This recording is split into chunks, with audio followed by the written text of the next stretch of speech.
Espera, un momento, y un momento. se hacían unas copias para ponérselas en su jardín. What? O sea, tenemos la copia de AliExpress. Tenemos souvenirs.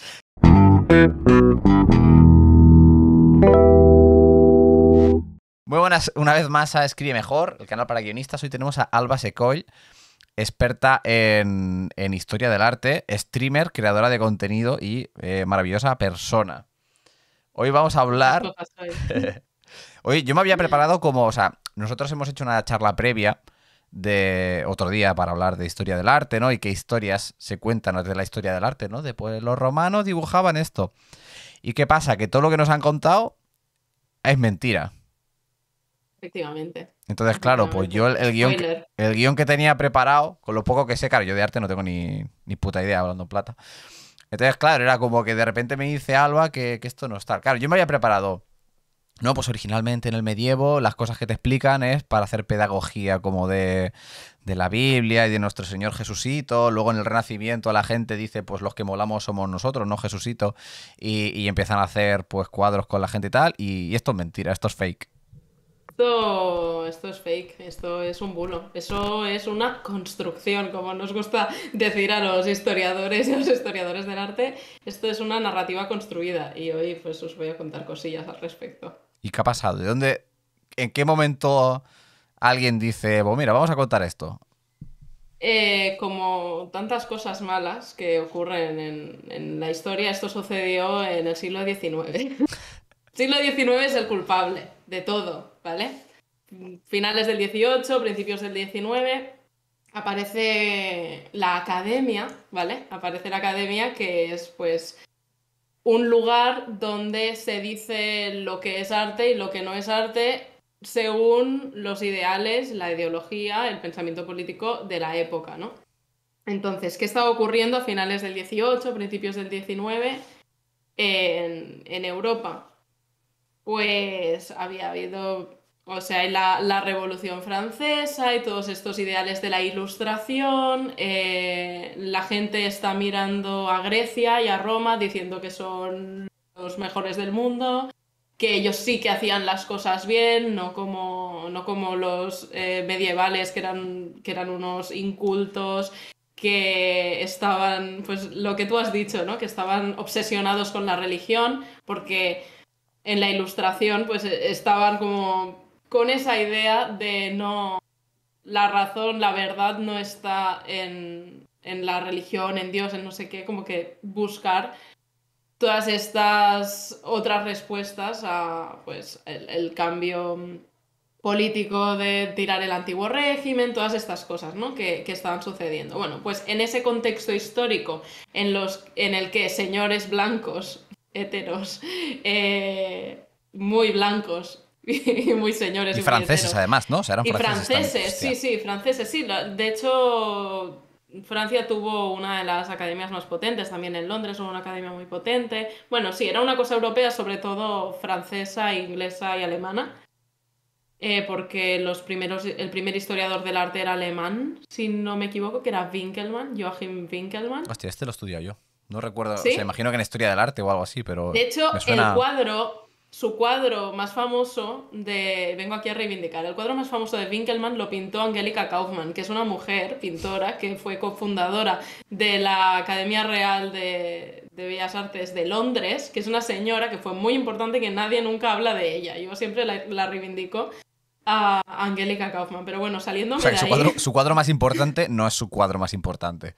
Es como que salen imágenes de Winkelmann en todas partes y nadie dice que lo pintó Angelica Kauffmann, que es una cosa que me da mucha rabia, porque fui a una exposición de Angelica Kauffmann, me encontré ese cuadro y dije yo, ¿por qué nadie me ha dicho que este cuadro lo ha pintado esta señora? Cuando yo he visto este cuadro 1000 veces. Qué fuerte. Bueno, eso también forma parte de la narrativa, porque los señores de aquel momento decidieron que el mejor arte se había hecho en Grecia, que en Roma más o menos medio lo mantuvieron porque gracias a los romanos se conservaron copias de los originales en bronce griegos que perdimos, porque, spoiler, las esculturas griegas generalmente no se hacían en mármol, se hacían en bronce, el bronce se fundió para hacer pues otras cosas con él porque era un material muy valioso. Espera, un momento. Un momento. O sea, yo pensaba que ibas a decir que las de mármol se pintaban, que eso sí que lo sé, pero me estás diciendo Eso que también no... es verdad. O sea, que además de esto, las esculturas eran de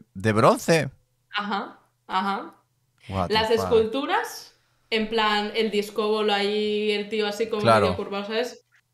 Eso era de mármol. Lo que conservamos, ahí eso era de bronce, perdón. Lo que conservamos es una copia romana de los señores de Roma que se iban a Grecia de vacaciones, se hacían unas copias para ponérselas en su jardín.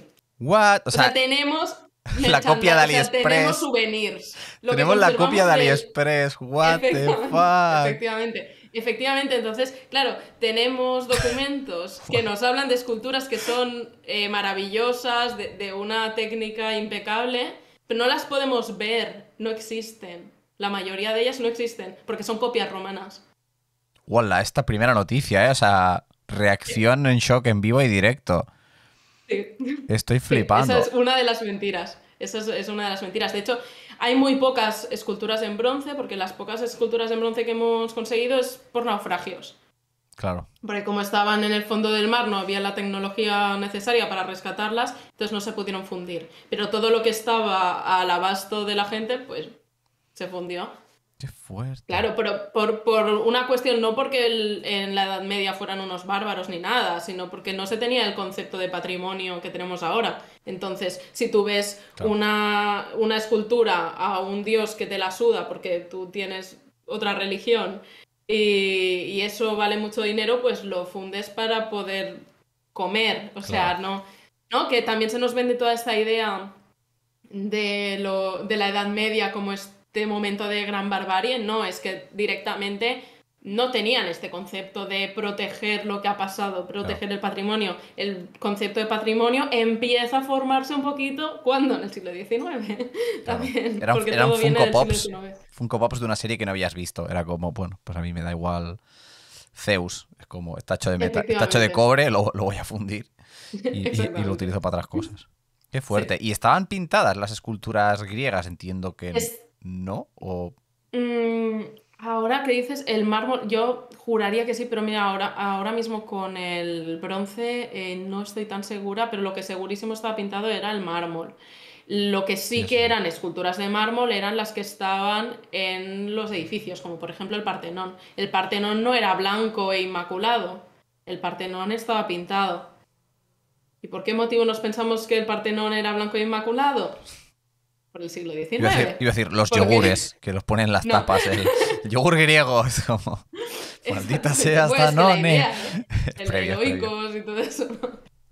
Es que Ojalá nos heavy. patrocinar ahora mismo. O sea, No, no,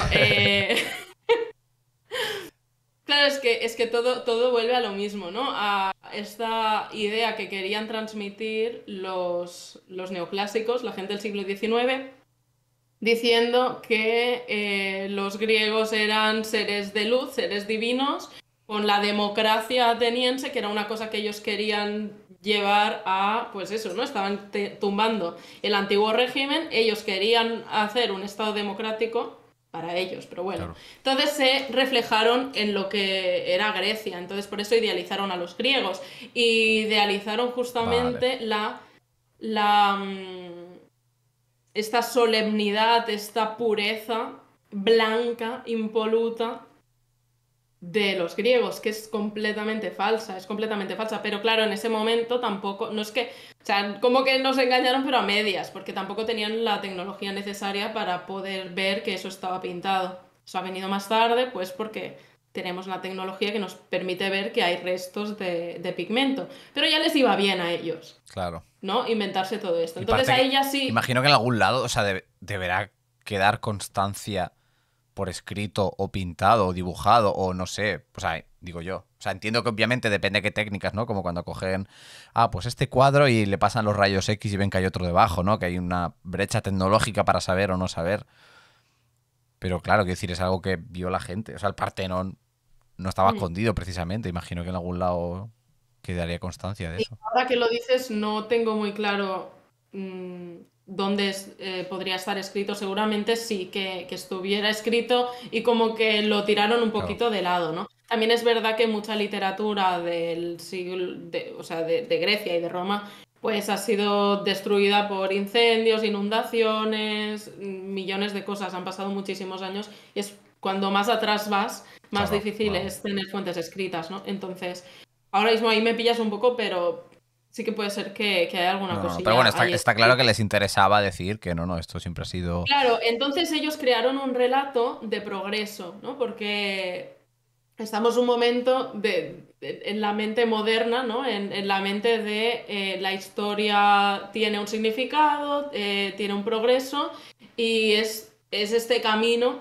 que va hacia donde estamos nosotros. Como nosotros somos la cúspide de la historia. Que eso no es cierto, o sea, esto es como lo que hemos hablado en el vídeo anterior, que la historia es como la vida de una persona, pero muchísimo más desordenada y no hay un relato coherente. Entonces, intentar hacer un relato coherente de la historia hace que, pues, que crees un relato sesgado, una narrativa completamente sesgada, que es lo que ocurre, ¿no? Esta idea de Grecia es la perfección, Roma mola mucho porque pues hace lo mismo que Grecia, pero más grande. Luego viene la Edad Media, que caca, que solo creen en Dios y tal, y lo único que hacen es destruir cosas, destruir lo que hicieron los griegos, que eran los mejores. Luego viene el Renacimiento, que por fin coge lo que hicieron en Grecia-Roma, porque se coge como todo junto. Realmente en el Renacimiento se fijaron en Roma, pero porque eran italianos y era un poco lo que tenían, y se Barriendo para fijaron, casa, ¿eh? ¿sabes? Sí, sí, sí, claro. Y fueron los románticos, perdón, los renacentistas los que llamaron Edad Media a la Edad Media, ¿vale? O sea, ya ahí sí que Claro. viene un poquito Cuando estás en la Edad viene un Media, poquito no más para atrás. dices estamos en la edad que está en medio. ¿En medio de qué? Si no sabes el futuro, claro. Claro, exacto. O sea, si tú dices Edad Media es porque está en medio de algo. Pues claro, eso es porque estaba Grecia-Roma un montón de tiempo y llegan los El relleno. renacentistas y dicen, queremos ser como aquellos de atrás, Claro. ¿no? Como esos. Nosotros somos como esos. Esos son los que realmente nos representan. Todos estos de aquí en medio no. Dijeron, Entonces, esos esto no es les canon, esto llamamos... no es canon, no lo saltamos. Exacto, esto relleno, ¿sabes? Entonces ya pues le llamaron Edad Media y bueno, luego ya pues barroco, Claro. tal y cual, no sé qué, y llegamos al neoclásico y ya como que se vuelven a flipar con Grecia y se flipan tanto que ya directamente crean la disciplina de historia del arte, que por eso digo que la culpa la tiene el siglo XIX y no el Renacimiento, que el Renacimiento algo de culpa también tiene, pero sobre todo siglo XIX, porque viene Winkelmann, viene otra gente, Lessing también, vienen unas personas que se ponen a decir, ahora vamos a hacer historia del arte. Todas las esculturas, todos los cuadros, total, pues vamos a hacer una historia con esto, ¿no? Y fue en el momento en el que se funda la disciplina de historia del arte tal y como la conocemos. Claro, es que yo Luego, recuerdo en pues... clase de historia del arte en bachillerato, hmm, repasando esto, que por esta época es cuando empiezan a nacer los museos, que a nosotros como concepto nos parecen súper normal y súper tal, pero claro, cuando estás preocupado por vivir, trabajar y cuatro cosas más y no se restaura ni se valora un cierto arte, ¿no?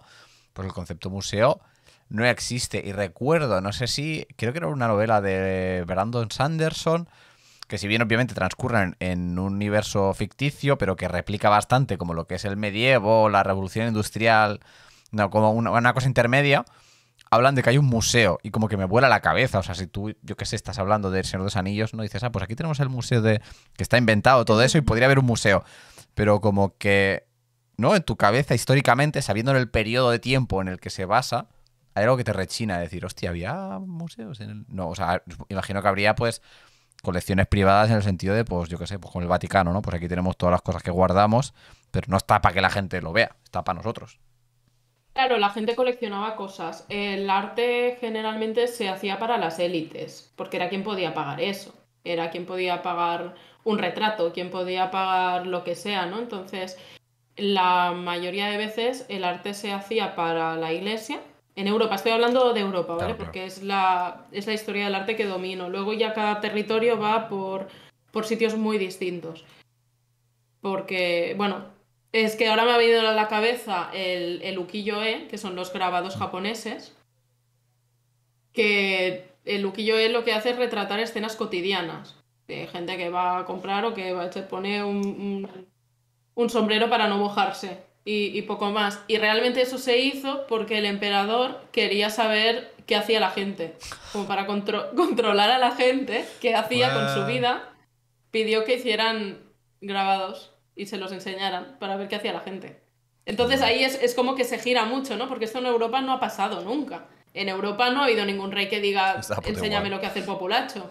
Claro, claro. En Europa el rey decía, píntame a mí, que quiero tener aquí un cuadro puto enorme en la pared para que se me vea ahí con Napoleón con el caballo, ¿no? Claro. Este cuadro de Claro David. que el plot twist Eh, gordo de Goya es precisamente que pasa de pintar reyes, ¿no? A pintar en una casa señoras tomando sopa, ¿no? O sea que es un claro, o poco... sea, es que Goya es un caso aparte completísimamente porque él estuvo contratado por la Casa Real y estuvo haciendo retratos. Los pintaba feos a propósito porque Terminó porque no troll. le daba la gana de idealizarles y, y ok, o sea, no tuvo ningún tipo de problema.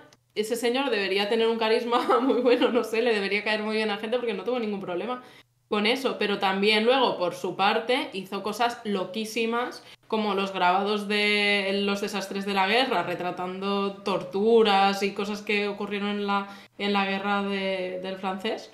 Luego, otro la serie de disparates haciendo pues retratos, reproducciones de gente que tenía, ¿cómo se dice esto? Como creencias mágicas y supersticiones, eso. Pues mostrando las supersticiones del pueblo, ¿no? Y después te muestra gente del campo. Esto, hasta el cabo de 100 años, no ocurrió en Europa, ¿eh? Estás hablando de que se adelantó 100 Ya, años a lo que hicieron los realistas. Goya es muy loco. Pues que Goya es un caso aparte. qué heavy. Y te iba a preguntar, porque claro, esto que me estás Sí. diciendo, o sea, yo ahora me voy a X museo y veo eso, ¿no? Pues gente ahí recogiendo trigo. Y veo el cuadro y digo, pues vale.